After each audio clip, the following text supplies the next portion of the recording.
U.S. soldier Bradley Manning's release of secret files to WikiLeaks in the biggest breach of classified data in the nation's history helped Al-Qaeda's recruiting efforts, a prosecution witness testified. The armed group used Manning's releases to claim that the United States does not value human life, particularly among Muslims. Navy Commander Youssef Aboul-Enein, an advisor to the Pentagon's Joint Intelligence Task Force for Combating Terrorism, said on Thursday. Manning, 25-year-old Army Private First Class, was convicted last week on 19 charges for providing more than 700,000 diplomatic cables, battlefield videos and other classified data to the WikiLeaks pro-transparency website. His court-martial has moved into a sentencing phase, with prosecutors trying to persuade Judge Colonel Denise Lind to impose a lengthy sentence. He could face up to 90 years in prison on the counts Lind found him guilty of. Manning's defense lawyers will also have an opportunity to call their own witnesses in coming days. Testifying for the prosecution,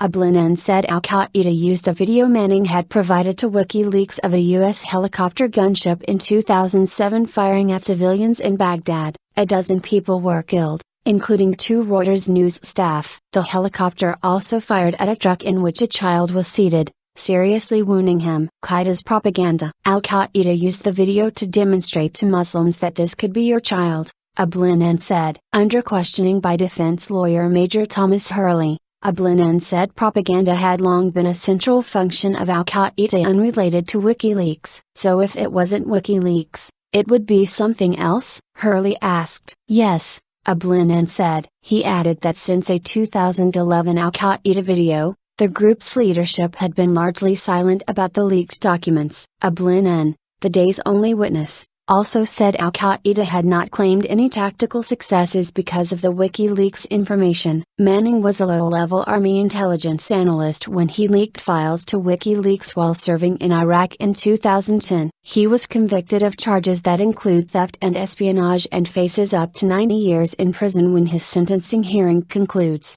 which is expected later this month. Manning was found not guilty of the most serious charge of aiding the enemy. His lawyers portrayed the slightly built soldier as naive but well-intentioned, and argued that his aim was to provoke a broader debate on U.S. military policy. Manning's court-martial has drawn international scrutiny, and the trove of documents he provided catapulted WikiLeaks and its founder, Julian Assange, into the spotlight.